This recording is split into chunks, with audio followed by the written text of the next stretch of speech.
As food costs continue to rise, some lawmakers say addressing a farm labor shortage could lower prices. What does the legislation do, and how does it relate to the southern border and national security? NTD's Iris Tao brings us more. The struggle to find workers is real. Citing high food prices and a shortage of farm workers, House Republicans are calling for immigration reform in the agricultural sector.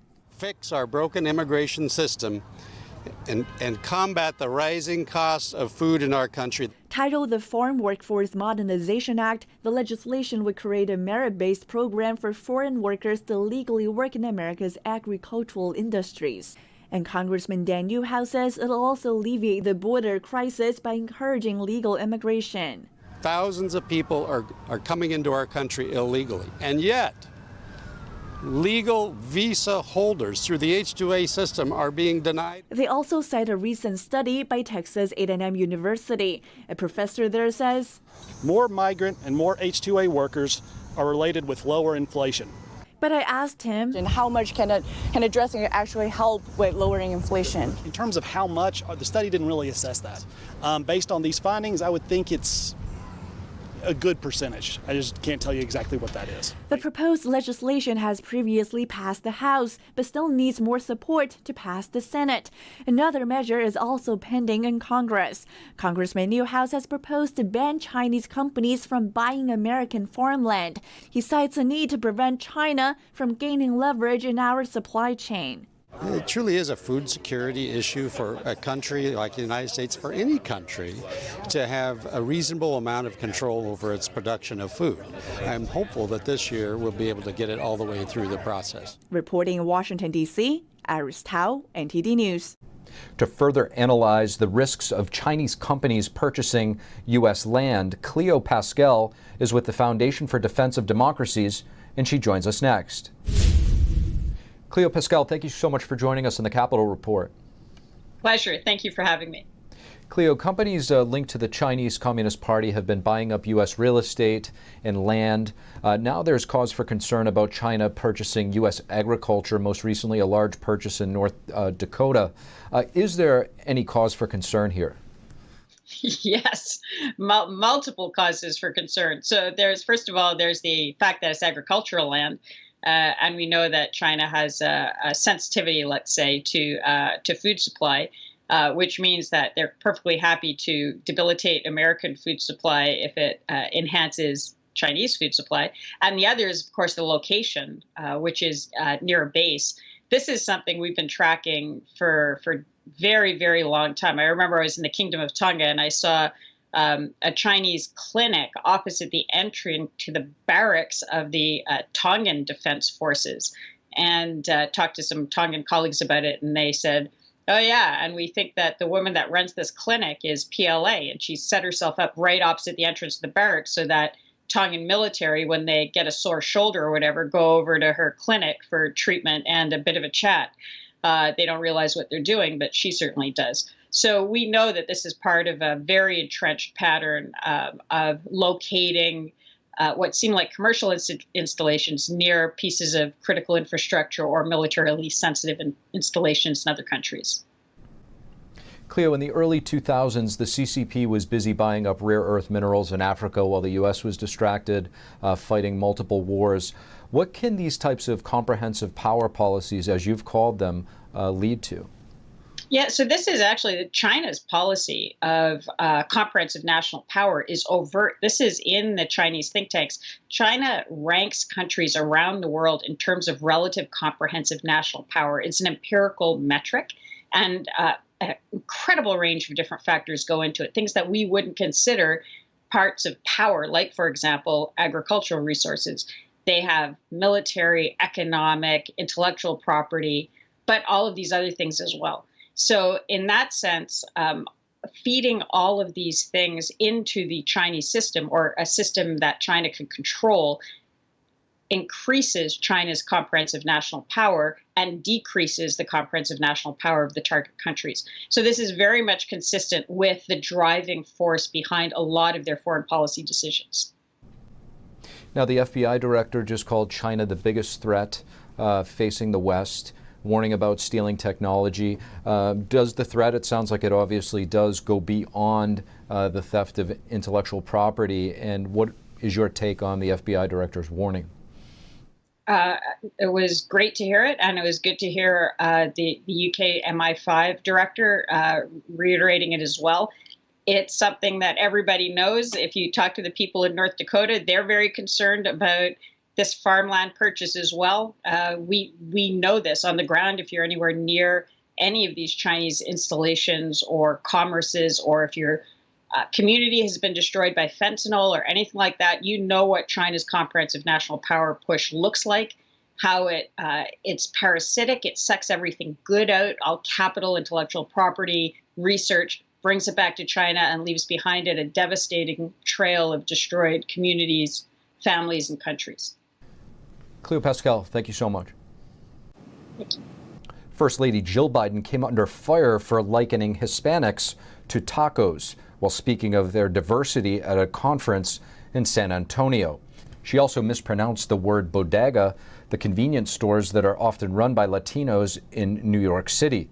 Biden said the diversity of this community, as distinct as the bodegas of the Bronx, as beautiful as the blossoms of Miami, and as unique as the breakfast tacos here in San Antonio, is your strength. The National Association of Hispanic Journalists said that the First Lady should take time to better understand the Hispanic community. The organization tweeted, "We are not tacos." Florida Senator Marco Rubio also weighed in and responded to the incident. He updated his Twitter profile with a picture of a taco. And Arizona Representative Andy Biggs also responded, and he said, "No wonder Hispanics are fleeing the Democratic Party." Biden's spokesperson said the First Lady apologizes if her words conveyed anything but admiration and love for the Latino community. And some have also said that this whole thing has been blown out of proportion for political purposes, calling out the Republicans for their petty political attacks. Recently, we have seen multiple culture and social issues boiling over in our society. Policymakers are trying to find solutions, one crisis after another. Meanwhile, young Americans seem to be shifting further away from the ideals that this country was founded on, embracing socialism over traditional values. To get some perspective, recently I sat down with Dr. Donald Sweeting, the president of Colorado Christian University. Here's our exchange. Dr. Donald Sweeting, thank you so much for joining us on the Capitol Report. Thanks. Great to be with you, Steve. I just want to ask you, it seems like there's multiple cultural issues that seem to be boiling over right now, whether it be abortion, the Second Amendment. It feels like our civil society is being tested on multiple levels. Why do you think that is? That's a big question. Ultimately, I think there's a spiritual solution at the bottom of it. And I go back to Solzhenitsyn's Templeton address, where he was talking about what had happened in Russia. And there was the two old women he listened to, and why did all this happen? The Russian Revolution, the breakdown of their society, the 60 million killed. And the women turned to each other and they said, ultimately, because men have forgotten God. And it sounded so simplistic, like two old women talking. But Solzhenitsyn said, when you look at the macro picture, that's what's going on. We are losing our bearings in Western civilization. It shows in America and it shows in many of the countries. Where does spirituality fit into this whole puzzle? Well, I think it's huge. So, for example, in education, if a student becomes a nihilist, that means you believe in nothing. It has consequences. Oh my goodness. If you believe we came from nothing, we're going to nothing, and we have no inherent dignity, and life has no meaning, and that touches everything from education to mental health. We just had another school. We have lots of shootings, and it's a very complicated issue. But we forget that when people have no meaning, they go to desperate measures, and the purpose and the drive for education, everything breaks down. I've heard you say that ideas have consequences.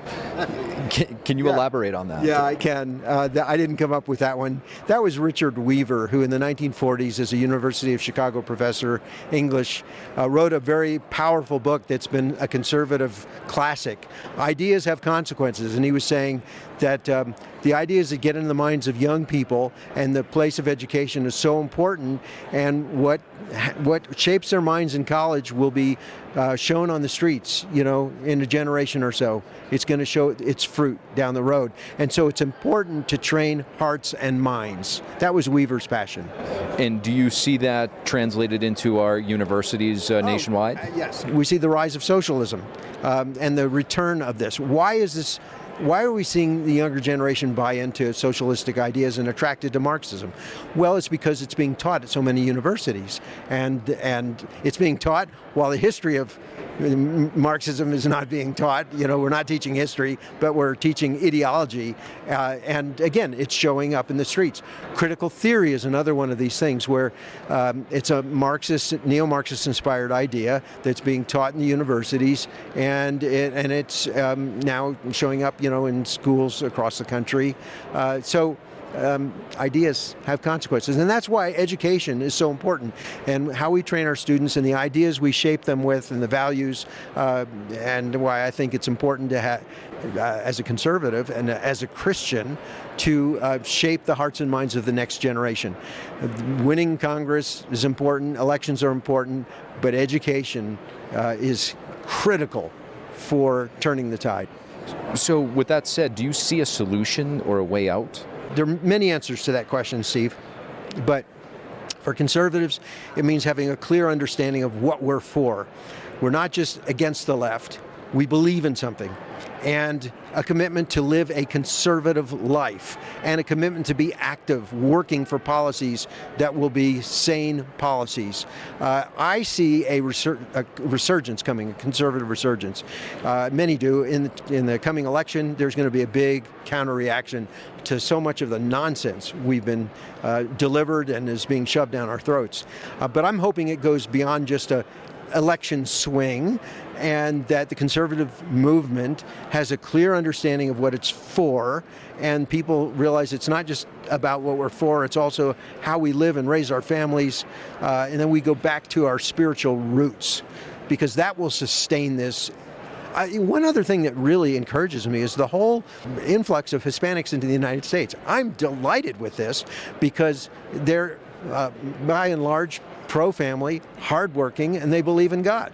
And I know, the left is wondering why they're losing Hispanic support. I think it's because they're looking for policies that reward hard work and strengthen the family, and are not always trying to eliminate God and spiritual things from public life and the public square. Dr. Donald Sweeting, thank you. Thanks for having me. Starbucks is closing stores in 5 major cities, including one location in Washington, D.C. Starbucks Corporation said on Monday that it received reports from its employees about incidents related to drug use, theft, and assault in cafes. The company will permanently close 16 stores across the nation over employee safety concerns. All of the closures are based on a rise in crime-related complaints. The store closures are in the cities of Seattle, Los Angeles, Portland, Philadelphia, and Washington, D.C. The company said that those who work at the store locations that are closing can ask to be reassigned to neighboring coffee houses if they choose.